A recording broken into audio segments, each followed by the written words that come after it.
Hello everybody, welcome back. It's Anna here. As you know, I'm on the Cambridge Weight Plan diet, the one-to-one diet. I have been on it for 5 months since the 1st of June and I am recording every week. I will give you updates of my progress, how I'm getting on, and also some reflections on how I'm finding the weight loss process, any specific learnings, any things that I think are making a big difference, or how I'm feeling about the progress overall. And I share it here with you. So if you want to continue to, if you want to check my journey from the start, please just go to my channel and look at all my videos. I've been posting at least one video every week, and please subscribe so that you can keep updated of my progress and hit the notifications button. I post videos every week on at the end of the week, Thursday or Friday. And I will keep you updated of how I'm doing. So, a lot of talking, but how have I been getting on this week?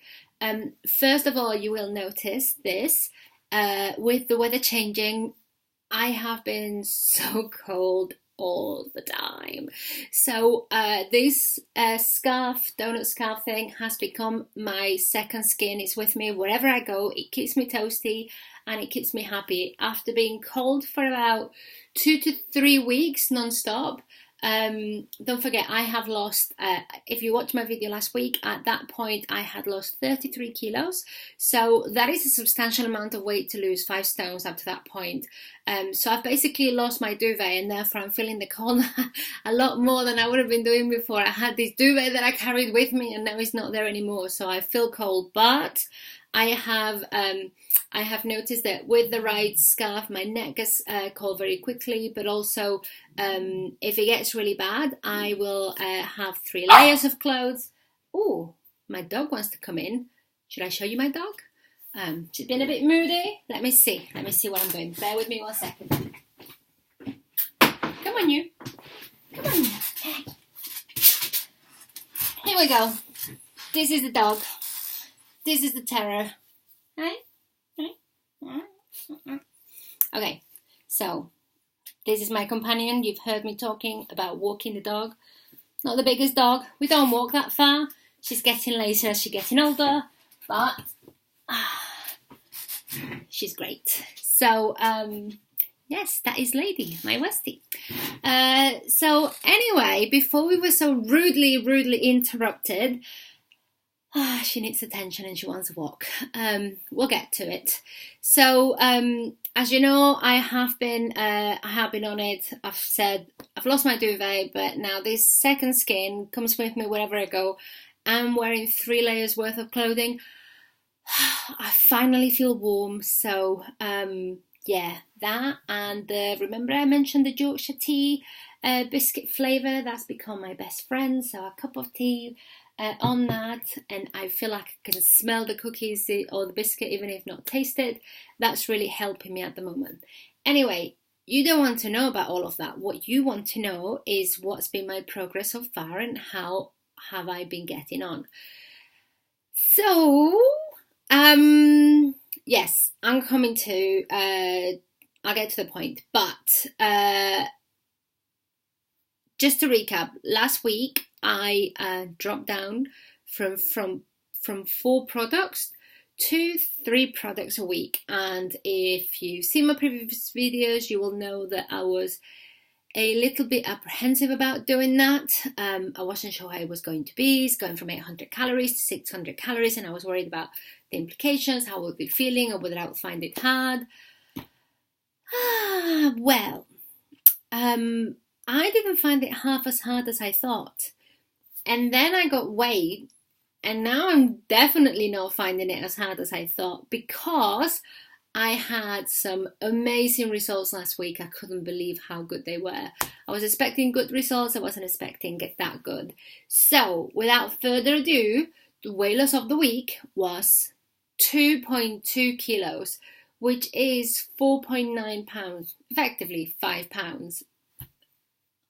Week 21, 5 pounds, combined weight loss of 35.5 kilos, that's 79 pounds. I am 5 pounds away from losing 6 stone. 6 stone, nearly 6 stone. So I'm not there, right? But so I'm over 5.5 stone now. So it's about 5.65, 5.7. Over 5.5 stone in 5 months. I am so happy. I am so happy. And just when you think you can't lose any more weight in your face, you do. And just when you think, the weight's not dropping off my belly, it starts to drop off and you start to notice a difference.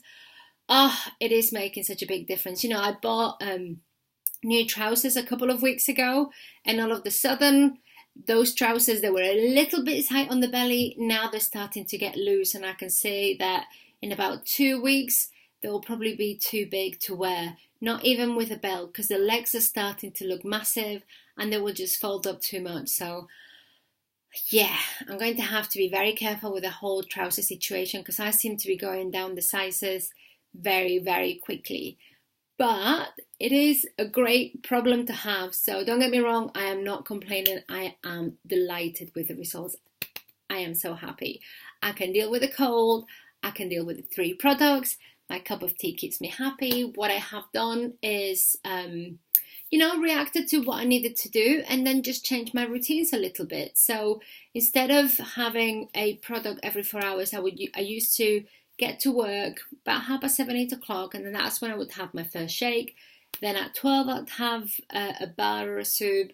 Then when I got home at 6, I would have my dinner, and then about 8, 9 o'clock I would have a snack bar or salted caramel bites. That used to be my routine, but with the change to 3 products, I have changed that. I needed to adjust to change, and really that's what today's reflections and thoughts are about, in terms of how do you adjust to change, how do you think about the things that you need, and how do you really flex where you're at, and allow yourself the space to feel whatever it is that you may feel. You may feel apprehensive, you may feel better or worse, but don't hold yourself back from trying to do something different, trying that change, because it will help. So instead, now what I'm doing is I'll wait till about 9 to have my breakfast shake. I will have a soup at work or at home about 2 o'clock. It's a little bit later than I would normally have lunch before, but it's about 2 o'clock. And then I wait till about 7ish to have my dinner. And if I get a little bit peckish after, cup of tea. Loads of water, loads of liquid, and yes, I got a mixer mousse. So you make like a jelly with the drink powders that you can get, and you did a jelly. I did a couple of those for a few days, just in case I felt like I was really craving something. You can, in theory, have those. So I had a couple of them, but by about the 3rd day, I didn't really feel the need to have much. I think it was more like a comfort blanket rather than the actual need to have the jelly. I didn't really feel the need that much, so it was just interesting. So yeah, adjusting to changes, and the difference between your worries and the fears that you may have towards that change happening, and then what it actually means when you do it. I guess it depends on the type of change, but the adjusting from 4 to 3 bars has been far easier than I thought. So I'm really happy that that's been the case. I haven't had any dips in energy, I haven't felt lightheaded or felt bad or anything else. The one thing that I have felt is almost like some of the detox symptoms have been bumped up a bit, and I think that's because of the accelerated weight loss. It's almost like the ketosis has hit a whole new level. And as you know, I've not really had huge level of side effects from it, other than my hair weakening a little bit, which I'm addressing with taking the biotin, and that seems to be going okay, and the occasional spot, and it's more like a detox spot, that come out like a blind spot rather than an actual, big nasty thing. It can be nasty, but and normally for me there would be either on my forehead or on the back of my neck, or interestingly they come out on my thigh. Strange but true.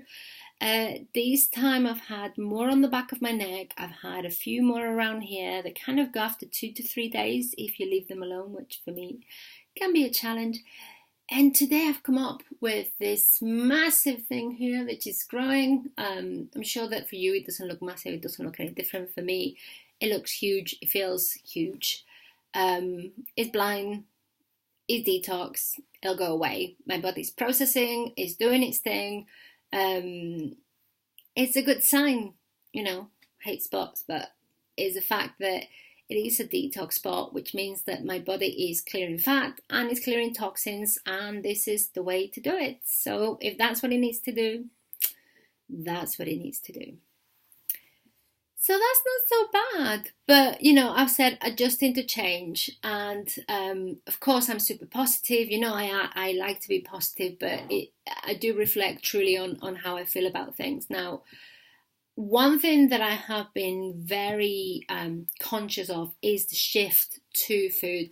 I'm not going through that, but if you remember, I've mentioned before that my husband has been doing the one-to-one diet with me, and he has been doing amazing. He's lost 6 stone so far in the same period of time, and he's literally 2 kilos away now from his goal weight. We could never believe that we'll get there. For me, it's such an inspiration because I've seen the difference in him is immense. He looks 15 years younger. His energy is amazing. He feels so good. The difference in how he looks, the clothes that he's fitting into, everything, just his general predisposition towards everything and activity, it's just been such a big change for him. But now he started to transition back into food. So I went down to 3 products the same week that he's moved from step 1 of the Cambridge diet to step 2. What does step 2 mean? It means that you have 3 products and then you have 1 200-calorie meal. So he's been having a shake, a soup, then at home we've cooked a meal, and I'll talk about that in just a second, and then he still has his snack bar later on.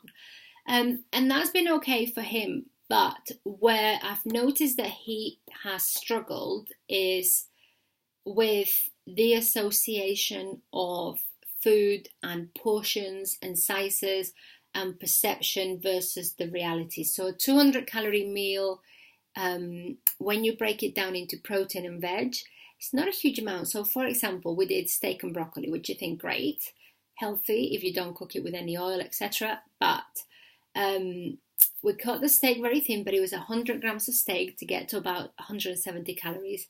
And the rest, the remaining 30 calories was 80 grams of broccoli. I don't know if you've ever weighed 80 grams of broccoli. I'd never done that until last week or this weekend, whenever it was.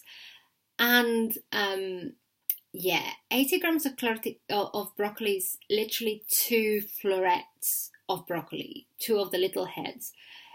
It really isn't a lot. So I did the broccoli in strips so to make it look like it went further, and I cut the broccoli really fine to make it go further. Turned out that we weren't quite measuring it right. At first we did it by weight rather than calories. When we've done it by calories alone, he can get a little bit more. But it's just taken us a little bit to adjust. It's definitely taken him a little while to adjust to the meals that we used to have, and the plate and the portions that we used to eat, and the size of the plates that we're eating now, or he's eating now, because I'm still having the product, and how big or not they look. We used to have like a soup dish, and if I served steak and broccoli before, it probably would have been piled high like a big thing, and it would have been a lot more to go along with it, let's be fair. But I would never have served the portion, the 100 grams of meat and 80 grams of broccoli in a million years and consider that a meal. So he's been eating it and he's been having the portions, but we've been every week this week when he's been getting the meals and cooking to the grams and the calories, he still had this moment of, is that it? Is that all I'm getting? And it's just been so interesting to realize the association of food and eyes and, vision versus stomach, and the perception that you have of what you should be eating and then what you actually get, and the need to change that perception that we're going through. So for me, it's been quite interesting to watch him go through that and to see the portions in a way that doesn't relate to me because I can disassociate it, but it also really helps me to understand all of the ways in which I've been going wrong, but also all of the things that I need to change. Starting with the fact that one of the biggest changes that we are now starting to do is disassociating my food from his food. So I don't know about you, but in the past, and I know that this is a big downfall, but we've been eating the same food and probably the same portion sizes. And there were big portion sizes for him, and he's 6'1", 6'3". So believe me, for me, they were way too big. I am nowhere near as tall as that. I'm 5'4". So that on that alone, I should not be eating the same amount of food as him, and probably the same food because he's a lot more active. He will do a lot more exercise, so he can probably carb up more than I can. So the type of food and the amount of food just need to be different because him and I will have different needs. So this is the beginning of that process, but it has been quite interesting adjusting this week to the fact that I was having products and he was having meals, and we've been helping each other out. The interesting thing is that we've turned out cooking each other's meals. So I've been cooking his, and he's been cooking or preparing mine, and then we kind of finish at the same time, and then we swap plates and we just go off and we eat, and we're quite happy with it. So it has been an interesting process, but not the easiest for him, and for me it's a good eye-opener in terms of what I will probably go through when I move up. But the other thing that we've been thinking about is that it's only going to get great, because even though he's having that initial mental barrier of that can be all I'm eating, once he has the meal, he's been enjoying it and the flavors so much, and we've been so surprised at cooking without oil and the ability to do that. And he said that the food was still great. I haven't touched it, but he said that it tastes amazing. And being able to do that, and that is your portion size, and once he's ate it, he was happy with it. So the only way is up from here, because as he goes up the steps, he's only going to be adding more food to that. So even though he's having a strobe at first, he then feels like, oh, okay, that's actually quite satisfying, even if I thought it wasn't going to be. So he's enjoyed it, but in the future he's only going to get more of that, because he can add an extra 150 calories when he moves up to step 3. So that will be probably more calories of just a little bit more meat and more veg. So if we can work through that and how to gradually build up to what will be his basic metabolic rate level of calorie, and we learn to do that, then we can get to the point that becomes second nature without having to think about it. But yeah, we're going through that adjustment period, which is quite interesting. The other thing that has been a change is the reactions from people at work. So as I've mentioned to you lately, it's not, oh, have you lost some weight? You have lost some weight. What have you been doing? Because it's clear that you've lost a huge amount of weight. And you will notice, and thank you so much for everybody's commented so far, and you've spoken about my confidence. You're so right. My confidence has increased a lot in so many different ways. It's incredible how weight impacts and changes so many areas of your life. But it's interesting because the last couple of weeks I've had a few people commenting that I look so much happier, or not that I look so much happier. They just said, "What are you so happy about?" I wasn't doing anything different. I was just moving around, pottering about the office, going from one place to another. And I wasn't aware that I was looking happier, but apparently I was. So that's an interesting change in terms of your mood and how you carry yourself that you may or you may not even realise. So that's been quite interesting. Of course, clothes and the clothes that I'm wearing and how I'm able to... how I'm thinking about getting ready and kind of getting bolder with choices. I've always been wearing trousers and a shirt or a top, and yes, I am venturing out into the world of dresses and skirts and wearing ties, which in winter is not necessarily the best choice, but I'm going with it.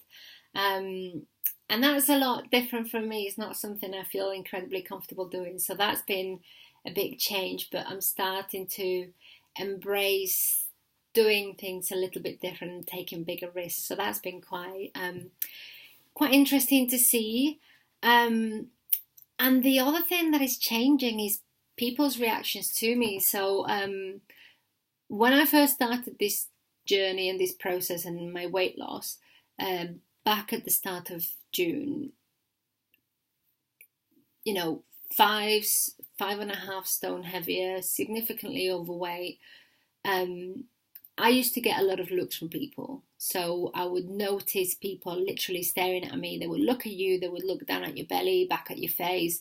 You could see that people were just doing the scan, and you could tell that, you know, whatever they were seeing was shocking them. Now, yes, you could say, you know, how rude are they, and people are always staring, etc. But when you get to a point that you go beyond the norm, even from an overweight perspective, then people will be shocked and they will be surprised by what they see, and whether they like it or not, sometimes they can't help but staring. And I was noticing that I was getting a lot of stares from people. It wasn't pleasant, it wasn't nice, it was making me feel incredibly self-conscious, but it was happening. And the thing that I've noticed is that the change that I have noticed is that I have almost become invisible. So you go past people, and if they just look past you, or they look and they just carry on. There is nothing to second guess or to second look at or to take notice of. There's nothing that's really calling their attention to the point that like it leaves them staring at you or anything like that. So clearly there's a change in dimensions there that is making a big difference. So it's changing the reactions to people. And even today was quite interesting because I saw somebody at work. I was talking with somebody and I couldn't stop to talk to them, but I saw a person that I have worked with in the past, that I know is normally quite critical to people, but you know, everyone to their own. And I hadn't seen this person for ages, and I saw them down the corridor and they stared at me for all the way I was walking down, and I got to them and was like, hi, hello, and I carried on, and they literally were like, but I haven't seen this person in over 6 months. So the last time they saw me would have been close to my heaviest. And this is the first time they see me now. So it was actually quite nice because, you know, when you can see that somebody's staring at you, but just more from a stunned, they can't believe what they're seeing. And it's such a significant change. So it was quite nice. It was quite good. It was like, yes, you know, I'm taking care of myself. I'm doing good. I've got this. It's happening. So it was really nice. It was good to see the reactions, and I almost feel like maybe I'm just being shallow or superficial. I don't know, but it's almost like people are nicer to you, I feel like people have been nicer to me than they would have been before. So things like you're in the tube or you get on a bus and people make space for you as opposed to just look at you like there's no way you move or you're sitting next to me. There is, more people, and particularly men, opening the door and holding the door open for you. And it's not like I need that, but it is nice, and it's nice when they do that. And that's happening more often than it was happening before. People seem to smile at me a lot more than they did before. Like maybe that I'm the one smiling all the time and therefore they're reacting to what they're seeing. I don't know. But it's just interesting to see the changes in the reactions, the changes in the environment, in things that I couldn't account for that to happen, you know, over and above the many different physical changes that you go through. So that's quite interesting. So changes and adjusting to changes to your routine, to your body temperature, what you wear, your day-to-day, your interactions with others, your eating habits, your association of what you do and what you do with others, and that dynamic. just when you think you've got this, there's another layer of changes that is happening, spot and all. So what are the changes that you're going through? You know, are you going through your own weight loss? Are you starting to notice any changes? Are you starting to see any differences? Are you feeling different? Are there any specific changes that you're going through? Are there anything that you're noticing? Anything that I've mentioned that you relate to, or you think you disagree with? I would love to hear from you. I want to get your perspectives. Also, if you have any questions around the Cambridge diet, the process, any specific areas, big or small, feel free to leave your comments. I'd love to hear from all of you. I reply to every comment. Look forward to hearing from all of you. Have a fantastic week. Have an amazing weekend, and I will talk to you all soon. All the best. Bye.